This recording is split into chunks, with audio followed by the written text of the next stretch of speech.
আমার আজকের নিবেদন প্রফুল্ল রায়ের লেখা গল্পের মতো। এটিকে ঠিক গল্প বলা যাবে কিনা তা নিয়ে আমার যথেষ্ট দ্বন্দ্ব আছে, তবে বানানো গল্পের চেয়ে অনেক বেশি রোমাঞ্চকর। এটি আমার এক বন্ধুর বিচিত্র অভিজ্ঞতার কাহিনী। চাকরি থেকে আমরা কয়েকজন বন্ধু অবসর নিয়েছি 7-8 বছর আগে। শ্যামবাজারের একই পাড়ায় থাকি। আমাদের মেয়েদের বিয়ে হয়ে গেছে, ছেলেরা ছেলের বউরা চাকরি বাকরি করে, নাতি নাতনিরা কেউ কলেজে কেউ বিশ্ববিদ্যালয়ে পড়ছে। সবাই ভীষণ ব্যস্ত, নিজেদের আলাদা আলাদা বৃত্ত তৈরি করে তার মধ্যেই মশগুল। আমাদের কজন বন্ধুকে সারা জীবন অফিসে প্রচন্ড খাটতে হয়েছে। প্রচুর লোকজন নিয়েছিল সবার কাজকর্ম, সেটাই অভ্যাসে দাঁড়িয়ে গিয়েছিল। এখন নিষ্কর্মা অলস জীবন সবাই আর কাটতে চায় না। রোজ সন্ধ্যায় তাই বন্ধুদের নিয়ে আমাদের বসার ঘরে আড্ডা জমাই, কয়েক ঘন্টা হইচই করে কাটিয়ে দিই। এই আড্ডাটা সময় কাটানোর মুষ্টিযোগ। সেদিনও আসর খুব জমে উঠেছে। চাকরি করতে করতে কার কেমন আজব অভিজ্ঞতা হয়েছে তাই নিয়ে কথা হচ্ছিল। সবাই এক একটি বিচিত্র ঘটনার বিবরণ দিয়ে গেল। শেষ অভিজ্ঞতার কথা যে বলবে তার নাম শরদিন্দু দত্ত। শরদিন্দু সেন্ট্রাল গভর্নমেন্টের একটা বিরাট ডিপার্টমেন্টে কাজ করত। না, ডিপার্টমেন্টটার নাম জানানো যাবে না, শরদিন্দুর বাবু। তবে এটুকু বলা যায় তাদের কাজ খনি এবং খনিজ জিনিস নিয়ে। মাটির নিচের কোটি কোটি টাকার সম্পদ। শরদিন্দুর কাহিনী শুরু হলো। একজন জুনিয়র অফিসার হিসাবে সে তাদের অফিসে যোগ দিয়েছিল। কম বয়স, তারপরে অত্যন্ত পরিশ্রমী আর উদ্যোগী। কর্তৃপক্ষের সুনজরে পড়ে গিয়েছিল সে। 3 বছর কেটে যাবার পর অফিস সুপারিনটেন্ডেন্ট ঋষিকেশ শ্রীবাস্তবের চেম্বারে একদিন ডাক পড়ল তার। শ্রীবাস্তবের জন্ম, পড়াশুনো, বড় হয়ে ওঠা সবই কলকাতায়। 3-4 জেনারেশন তারা এখানে আছেন। পরিষ্কার ঝরঝরে বাংলা বলেন। মাঝবয়সী ভারী চেহারার মানুষ, গম্ভীর ব্যক্তিত্ব সম্পন্ন হলেও বেশ সহৃদয়। বিরাট এয়ার কন্ডিশন চেম্বারে গ্লাস টপ টেবিলের ওধারে তিনি বসেছিলেন। টেবিলের এধারে বছর 27-28-এর একটি যুবক দাঁড়িয়ে আছে। তাগড়া চেহারা, চৌকো ধরনের মুখ।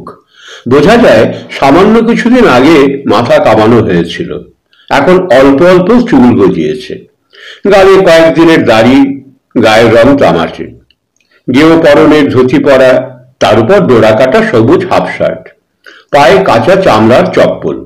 পুরোপুরি দেহাত থেকে উঠে আসা, চোখে মুখে একটা করুণ কাতর ভাব। শ্রীবাস্তব যুবকটিকে দেখিয়ে শরদিন্দুকে বললেন, এর নাম বুধিরাম দোসাদ। এর শ্বশুর গঙ্গেশ্বর দোসাদ আমাদের নানানডিহা মাইনে কাজ করত, একে চিনে রাখো। বুধিরামকে বললেন, তুমি 10 দিন কলকাতায় থাকবে, তারপর আমার সঙ্গে আবার দেখা করবে। হ্যাঁ হুজুর। এখন যাও। হ্যাঁ হুজুর। সে চলে যাবার পর শরদিন্দুকে বসতে বললেন শ্রীবাস্তব। একটি দেহাতি যুবক এমন কিছু দর্শনীয় নয় যে ডেকে এনে দেখাতে হবে। শরদিন্দু অবাক হয়ে গিয়েছিল। টেবিলের এধারে কয়েকটা আরামদায়ক চেয়ার। ধীরে ধীরে বসে পড়ে সে। শ্রীবাস্তব জিজ্ঞেস করলেন, ছোকরাকে কেমন দেখলে? প্রশ্নের পিছনে কোনো উদ্দেশ্য লুকিয়ে আছে কিনা শরদিন্দু বুঝতে পারেনি। সে চুপ করে থাকে। শ্রীবাস্তব এবার বললেন, ওর শ্বশুর গঙ্গেশ্বর দোসাদ আমাদের নানানডিহা মাইনে কাজ করত। মাস 2 আগে ছুটি নিয়ে সে দেশে যায়। নানানডিহা বাংলা বিহার সীমান্তে। শরদিন্দু তো ভালো করেই জানে। সে একদৃষ্টে শ্রীবাস্তবের দিকে তাকিয়ে রইল। আপনারা শুনছেন প্রফুল্ল রায়ের গল্প গল্পের মতো। শ্রীবাস্তব এরপর যা বললেন তা এই রকম। গঙ্গেশ্বরের বাড়ি উত্তর বিহারের পূর্ণিয়া ডিস্ট্রিক্টের একটি গ্রাম মহেশপুরায়। ছুটিতে সে যাওয়ার মাসখানেকের মধ্যে হঠাৎ তার মৃত্যু হয়। বাড়িতে তার ঘরবালি অর্থাৎ স্ত্রী মতিয়া ছাড়া আর কেউ নেই। একমাত্র মেয়ে লক্ষ্মীর বিয়ে হয়ে গেছে, বুধিরাম তার দামাদ। তারা থাকে পাশের গা ধারাবলিতে। গঙ্গেশ্বরের ছেলে নেই, তাই শ্রাদ্ধের কাজটা করেছে বুধিরাম। বিশুদ্ধ শাস্ত্রমতে পুরোহিত ডেকে মাথা কামিয়ে, জামাই একরকম ছেলেই। শ্রীবাস্তব বলতে লাগলেন, সেই বুধিরাম শ্রাদ্ধ শান্তি চুকিয়ে দিন কয়েক আগে কলকাতায় এসে আমার সঙ্গে দেখা করেছিল। তাকে সেদিন পরে দেখা করতে বলেছিলাম, তাই সে আজও এসেছে। এর জন্যই তোমাকে ডাকিয়ে এনেছি। খড়ির একজন কর্মী মারা গেছে, তার জামাই কলকাতার হেড অফিসে এসে বড় সাহেব শ্রীবাস্তবকে সেই মৃত্যু সংবাদ দিয়েছে। এর মধ্যে অস্বাভাবিক কিছু নেই। তবু কেন শ্রীবাস্তব সাহেব তাকে ডাকিয়ে এনেছেন আন্দাজ করতে পারছিল না শরদিন্দু। সে বলল, হ্যাঁ দেখলাম লোকটাকে, এবার এগুলো দেখো। গঙ্গেশ্বরের মৃত্যুর প্রমাণপত্র। শ্রীবাস্তবের টেবিলে কিছু কাগজ পিন দিয়ে গাঁথা ছিল, সেগুলো এগিয়ে দিয়ে বললেন, ভালো করে পড়ো। কাগজগুলো খুঁটিয়ে খুঁটিয়ে দেখল শরদিন্দু। গঙ্গেশ্বরের যে অঞ্চলে বাড়ি সেখানকার তহসিলদার লিখে দিয়েছেন সে বেঁচে নেই। ডাক্তারের ডেথ সার্টিফিকেটে স্পষ্ট লেখা, মাত্র 4 দিনের জ্বরে হঠাৎই তার মৃত্যু হয়েছে। কি ধরনের চিকিৎসা করা হয়েছে, সেসব ওষুধ খেয়েছে, তার প্রেসক্রিপশন সব দেখে শরদিন্দু বলল, জেনুইন সার্টিফিকেট, কোনো গোলমাল চোখে পড়ছে না। শ্রীবাস্তব বললেন, তবু আমার একটা খটকা লাগছে। নানানডিহি মাইনে খবর নিয়ে জানতে পেরেছি, গঙ্গেশ্বর যখন ছুটি নিয়ে গায়ে যায় তখন সম্পূর্ণ সুস্থ ছিল। আজকাল চিকিৎসার কত ভালো ব্যবস্থা হয়েছে, নানা রকম ওষুধ বেরিয়েছে। 4 দিনের জ্বরে আচমকা একটি হেলদি লোক মারা গেল, কেমন সন্দেহ হচ্ছে, ঠিক বোঝাতে পারবো না। মৃত্যুটা যেন মেনে নিতে পারছি না। আমার সিক্সথ সেন্স জানাচ্ছে এর ভিতর কোনো মিস্ট্রি রয়েছে। শরদিন্দু বোঝাতে চেষ্টা করলো, মৃত্যুর উপর কারো হাত নেই, যে কোনো সময় যে কেউ মারা যেতে পারে, ইত্যাদি ইত্যাদি। শ্রীবাস্তব সেসব কানই তুললেন না। জিজ্ঞেস করলেন, বুধিরামের হৃদয় কেন হয়েছে জানো? নিশ্চয়ই শ্বশুরের প্রাপ্য টাকা পয়সা, প্রভিডেন্ট ফান্ড, গ্র্যাচুইটি বুঝে নিতে। সেসব তো আছেই, বুধিরামের আসল উদ্দেশ্যটা কিন্তু অন্যরকম। কি সেটা? শ্বশুরের মৃত্যুতে যে জায়গাটা ফাঁকা হয়েছে সেটা সে পূরণ করতে চায়, ওই চাকরিটা তার চাই। শরদিন্দুর ডিপার্টমেন্টে একটা নিয়ম চালু ছিল, কোনো এমপ্লয়ি কর্মরত অবস্থায় মারা গেলে তার ছেলে, জামাই বা ভাইপো, ভাগ্নে অর্থাৎ খুব নিকট কোনো আত্মীয় তার চাকরিটা পাবে।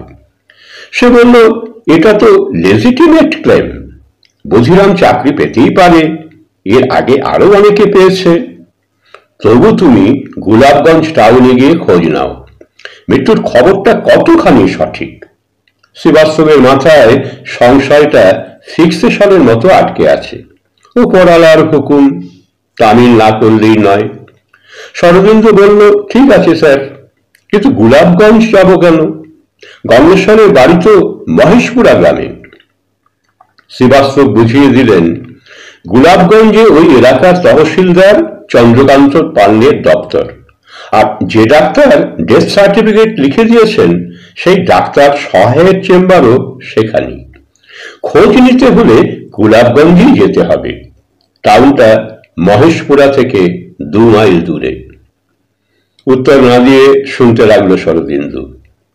এরপর কিভাবে গোলাপগঞ্জে যেতে হবে জলের মতো বুঝিয়ে দিয়ে শ্রীবাস্তব বললেন, খুব ট্যাক্টফুলি খবরটা জেনে নিও। তহসিলদার পান্ডে আর ডাক্তার সহায় যেন টের না পান আমরা কিছু সন্দেহ করেছি। আচ্ছা স্যার। বুধিরামকে 10 দিনের জন্য কলকাতায় আটকে রেখেছি, তার ভিতর ইনভেস্টিগেশন সেরে তোমাকে কিন্তু ফিরে আসতে হবে। ঘাড় হেলিয়ে সায় দিল শরদিন্দু। তখন পূর্ণিয়া যাওয়া সহজ ছিল না। শিয়ালদা থেকে আপার ইন্ডিয়া এক্সপ্রেসে সাহেবগঞ্জ, সেখান থেকে ট্রেনে সাগরিগলি, সেখান থেকে স্টিমারে গঙ্গা পেরিয়ে মণিহারি ঘাটে গিয়ে ফের ট্রেন। এই ট্রেনটা পূর্ণিয়া অব্দি যায়, ওখান থেকে বাস ধরে গোলাপগঞ্জ। পরদিন রাতে রওনা হয়ে একদিন পর শরদিন্দু যখন গোলাপগঞ্জে পৌঁছল তখন সন্ধ্যা নেমে গেছে। গোলাপগঞ্জ মাঝারি ধরনের সাব ডিভিশনাল টাউন। ট্রেনে, বাসে, স্টিমারে প্রায় 24টা ঘন্টা ঝাঁকুনি খেতে খেতে শরীরে তখন আর কোনো এনার্জি অবশিষ্ট নেই। হাত পা ক্লান্তিতে ভেঙে আসছিল। একটা ছোট হোটেলে উঠে স্নান টান করে খাওয়া দাওয়া চুকিয়ে শুয়ে পড়ল সে। এক ঘুমে রাত কাবার। সকালে ওঠার পর নিজেকে বেশ ঝরঝরে লাগলো শরদিন্দুর। মুখটুক ধুয়ে ব্রেকফাস্ট সেরে একটা সাইকেল রিক্সা নিয়ে 11টায় চলে এলো তহসিলদার চন্দ্রকান্ত পাণ্ডের অফিসে। তখনও ভিড় শুরু হয়নি, মাত্র 2-4 জন তার সেকেলে মস্ত টেবিলের সামনে দাঁড়িয়ে আছে। কোনো ব্যাপারে লোকগুলো দরবার করছিল।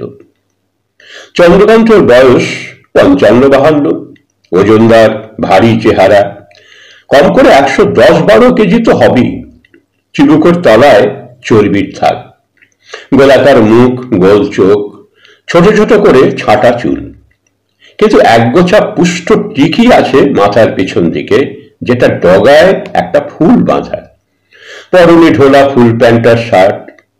তিনি বাহাতের তেলোয় খৈনি ডলছেন, আধবোজা চোখ, মাঝে মাঝে ডান হাত তুলে নাড়তে নাড়তে মাছি তাড়ানোর মতো সামনের লোকগুলিকে বলছেন, ভাগো, আভি ভাগো। হঠাৎ চন্দ্রকান্তের নজরে পড়ল দরজার সামনে শরদিন্দু দাঁড়িয়ে আছে। চোখ দুটো অর্ধেক বোঝা ছিল, পুরোপুরি মেলে খানিকটা তাকে নিরীক্ষণ করলেন। প্যান্ট শার্ট পরা ঝকঝকে চেহারা শরদিন্দুকে একটু খাতিরের সুরে বললেন, আইয়ে আইয়ে। শরদিন্দু এগিয়ে গেল, তাকে টেবিলের এধারের চেয়ারে বসিয়ে অন্য লোকগুলিকে একরকম তাড়িয়ে দিয়ে হিন্দিতে জিজ্ঞাসা করলেন, আপনাকে তো চিনতে পারলাম না বাবুজি।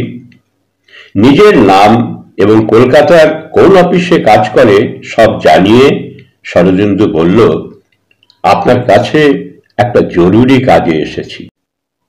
হুকুম করুন। গঙ্গেশ্বর প্রসাদ নামে একটা লোক আমাদের খনিতে কাজ করত। তার বাড়ি মহেশপুরায়। সে কিছুদিন আগে মারা গেছে। হো সকতা জন্ম আর মৌত হলো ভগবান কো হিয়া। কে কখন মরবে তার কি ঠিক আছে? জীবন হলো পদ্মপাতায় এক বুঁদ, পানির মতো, কখন গড়িয়ে পড়বে কেউ বলতে পারবে না। এই জাতীয় দার্শনিক তত্ত্বকথা শুনিয়ে গেলেন চন্দ্রকান্ত পাণ্ডে। আমি যার কথা বলছি তার বাড়ি মহেশপুরায়। হো সকতা সে মারা যাবার পর আপনি একটা সার্টিফিকেট লিখে দিয়েছেন। প্রশ্নটাকে আমলই দিল না চন্দ্রকান্ত। বললেন, হো সকতা, চারপাশে 100 আদমি হর মহিনা মরছে, খবর নিয়ে এলে সার্টিফিকেট লিখে দিই। কে গঙ্গেশ্বর, কে জগদীশ্বর, সব কি আর মনে রাখা যায়? শরদিন্দু কি বলবে ভেবে পাচ্ছিল না। চন্দ্রকান্ত হাতের খৈরিটা নিচের পাটির দাঁত এবং ঠোঁটের ফাঁকে গুঁজে বললেন, আমার উমর কত হলো বলুন তো বাবুজি? 50-এর মতো? নেই, 55। এই বয়সে মেমোরি কি আর জোয়ান বয়সের মতো তেজি থাকে? কুচকুচ মনে থাকে, আবার কুচকুচ ভুলে যাই। সার্টিফিকেট যে দিয়েছেন তার রেকর্ড নেই? নেই। যে ক্লার্ক সব রাখতো সে 3 মাস হলো ট্রান্সফার হয়ে গয়ায় চলে গেছে।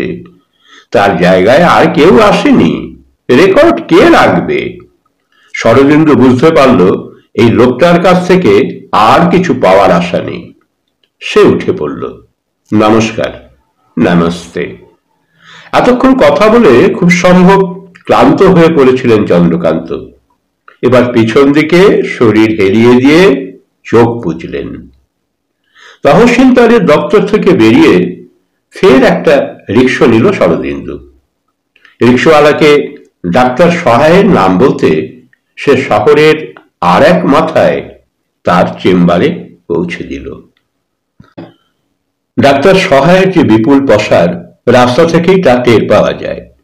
বিরাট চেম্বারে প্রচুর পেশেন্ট বসে আছে, একধারে টেবিলে বসে তিনি এক এক করে রোগীদের পরীক্ষা করে প্রেসক্রিপশন লিখে ফিস গুনে নিয়ে ছেড়ে দিচ্ছেন। ডাক্তার সহায়ের মাঝারি হাইট, নিরেট চেহারা, টকটকে রং, 60-এর কাছাকাছি বয়স। এই বয়সেও শরীরে বাড়তি কোনো মেদ জমেনি। লম্বাটে তরতরে মুখ, চুল বেশিরভাগটাই সাদা, চোখে বাইফোকাল চশমা। শরদিন্দু তার চেম্বারে ঢুকে পড়েছিল। যত পেশেন্ট অপেক্ষা করছে তাদের পরীক্ষা করতে কম করে 2-2.5 ঘন্টা লেগে যাবে। তখন 12:30 বাজে। তার মানে শরদিন্দুর যখন তার কাছে যাবার সুযোগ আসবে 3টে বেজে যাবে। ঘন্টার পর ঘন্টা হাপিত্তেশ করে বসে থাকার ধৈর্য নেই শরদিন্দুর। ডাক্তার সহায়ের কেমন মেজাজ সে জানে না, যা হবার হবে এমন একটা ভাব নিয়ে সে তার টেবিলের সামনে গিয়ে দাঁড়ালো। ডাক্তারের সামনে যে পেশেন্টটি বসেছিল তার পরীক্ষা শেষ হয়ে গেছে। প্রেসক্রিপশন লেখা শেষ করে তিনি মুখ তুললেন। বেশ অবাক হয়ে জিজ্ঞাসা করলেন, আপ কোন? খুব সম্ভব তার রোগীদের চেনেন ডাক্তার সহায়। একটি অচেনা যুবক যাকে তিনি ডাকেননি হঠাৎ সামনে এসে দাঁড়িয়েছে, এটাই তার বিস্ময়ের কারণ। হাত জোর করে নমস্কার জানিয়ে নিজের নাম এবং কোত্থেকে আসছে সব জানিয়ে শরদিন্দু বলল, ক্ষমা করবেন, আমি আপনার 10 মিনিট সময় নিতে চাই। কোথাও কি আলাদাভাবে বসা যায়? দেখতেই পাচ্ছি আপনি খুব ব্যস্ত, তবু বিরক্ত করছি। ডাক্তার সহায় মানুষটি বেশ ভদ্র। একটু কি ভেবে বললেন, আসুন আমার সঙ্গে। হয়তো অজানা আগন্তুক সম্পর্কে তার কৌতূহল হয়েছে। চেম্বারের পিছন দিকে ছোট একটা সাজানো গোজানো ঘর রয়েছে। ডিভান, সোফা, চেয়ার টেবিল সবই চোখে পড়ল শরদিন্দুর। খুব সম্ভব ক্লান্ত হয়ে পড়লে ডাক্তার সহায় এখানে এসে বিশ্রাম করেন। ডাক্তার ছোট ঘরটিতে শরদিন্দুকে বসিয়ে নিজে তার মুখোমুখি বসলেন। ঘড়ি দেখে বললেন, ঠিক 10 মিনিটই আপনাকে সময় দেব, তার বেশি 1 সেকেন্ডও নয়। আমার অনেক পেশেন্ট ওয়েট করছে, হিন্দিতেই বললেন তিনি। এতটা আশা করেনি শরদিন্দু। বলল, thank you sir, now start. Gangeshwar Dosad নামে আমাদের একজন এমপ্লয়ি ছিল, আপনি কি তাকে চিনতেন? আমি 8 আদমিকে চিনি যাদের নাম গঙ্গেশ্বর দোসাদ। আপ কিসকো বাত কর রহে হ্যায়? হোয়াটস হিজ অ্যাড্রেস? হিন্দি ইংরেজি মিশিয়ে ডাক্তার সহায় জিজ্ঞেস করলেন। শরদিন্দু বলল, তার বাড়ি মহেশপুরায়। হ্যাঁ, চিনি মনে হচ্ছে। সে কি মারা গেছে? মতলব, আপনি তার নামে রিসেন্টলি ডেথ সার্টিফিকেট লিখে দিয়েছেন। গঙ্গেশ্বর কি আপনার পেশেন্ট ছিল? তাতে কি হয়েছে, আমার তো হাজারো পেশেন্ট আছে। স্থির দৃষ্টিতে ডাক্তার সহায় শরদিন্দুর চোখের দিকে তাকিয়ে রইলেন। তারপর খুব ঠান্ডা গলায় বললেন, আমি যার নামে ডেথ সার্টিফিকেট লিখে দিই, ধরে নেবেন তার মৌত হয়েছে। আপনার কি শখ হচ্ছে? না ডাক্তার সাহেব, অফিসের তরফ থেকে এটা একটা রুটিন ইনকোয়ারি। ডাক্তার সহায় উঠে পড়লেন। আপনার জবাব পেয়ে গেছেন, আমার পেশেন্টরা বসে আছে। আচ্ছা, নমস্তে। চেম্বার থেকে বেরিয়ে হোটেলে ফিরে এলো শরদিন্দু। কিন্তু মনের ভিতর খচখচানি থেকে গেছে। তহসিলদার পান্ডে আর ডাক্তার সহায় তার প্রশ্নের যা উত্তর দিয়েছেন তাতে ধোঁয়াশা কাটেনি। কৌতূহলটা তীব্র হয়ে উঠল তার। পরদিন সকালে সাইকেল রিক্সা নিয়ে 2 মাইল দূরের মহেশপুরায় চলে এলো শরদিন্দু। বড় সড়কে রিক্সাটি ছেড়ে দিয়ে গায়ে ঢুকে পড়ল সে। একে একে জিজ্ঞেস করে গঙ্গেশ্বর দোসাদের বাড়ির হদিশ পাওয়া গেল। টালির চালের পাশাপাশি 3খানা ঘর, পাকা দেওয়াল, মেঝেও পাকা। সামনে অনেকখানি জায়গা জুড়ে চবুতর, সেটা বাঁধানো নয়। একধারে টিনের চালার তলায় 2টো মেষ আর একটা গরু রয়েছে। আরেকদিকে রসুই ঘর, পার বাঁধানো কুয়ো। চবুতরের মাঝখানে একটা পিপর গাছের তলায় চৌপোয়ায় বসে আছেন মাঝবয়সী লোক। খৈনি ডলতে ডলতে খোশ মেজাজে গল্প করছিল। ফাঁকে ফাঁকে কোনো মজার কথায় হাসাহাসিও চলছে। শরদিন্দুকে দেখে তারা থেমে গেল। শরদিন্দু জিজ্ঞেস করে, আপনাদের ভেতর গঙ্গেশ্বর দোষৎকে? জটরার মধ্যে সবচেয়ে শক্তপোক্ত চেহারা যার, পোড়া ঝামার মতো গায়ের রং, মাথায় কাঁচা পাকা চুল, পাকানো গোপ, পুরু ঠোঁট, ওপরের পাটির দাঁত দুটো রূপে বাঁধানো, সে বলল, হামনি বাবুজি, আপ কাহাঁ সে আয়া হ্যায়? কলকাতা, আপনার সঙ্গে জরুরি কথা আছে। গঙ্গেশ্বরের চোখে মুখে ভয়ের ছায়া পড়ল। ঢোক গিলে বলল, বলুন বাবুজি। চৌপায়া যারা বসেছিল তাদের দেখিয়ে শরদিন্দু বলল, এদের সামনে নয়, যা বলার আপনাকেই বলতে চাই। সঙ্গীদের অপেক্ষা করতে বলে শরদিন্দুকে একটা ঘরে নিয়ে গেল গঙ্গেশ্বর। সেখানে তক্তপোষে বিছানা পাতা রয়েছে, তাছাড়া আছে একটা সস্তা চেয়ার, আলমারি, দু তিনটে টিনের বাক্স এবং টুকিটাকি নানান জিনিস। শরদিন্দুকে চেয়ারে বসিয়ে গঙ্গেশ্বর দাঁড়িয়ে রইল। ঠেট হিন্দিতে জিজ্ঞাসা করল, আমার নাম জানলেন কি করে? ঠিকানাই বা পেলেন কোথায়? শরদিন্দু জানালো, সরকারি যে ডিপার্টমেন্টে গঙ্গেশ্বর কাজ করে তার হেড অফিস কলকাতায়। সে সেখানকার অফিসার। অফিসের রেকর্ড বুকে গঙ্গেশ্বরের নাম ঠিকানা সব লেখা আছে। মুখ শুকিয়ে গিয়েছিল গঙ্গেশ্বরের। সে চুপচাপ দাঁড়িয়ে থাকে। শরদিন্দু বলতে লাগলো, আপনার জামাই বুধিরাম প্রসাদ কদিন আগে কলকাতার হেড অফিসে গিয়ে জানিয়েছেন আপনি মারা গেছেন।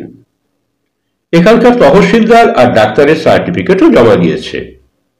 আপনি সত্যি মারা গেছেন কিনা তা জানার জন্য অফিস থেকে আমাকে এখানে পাঠানো হয়েছে।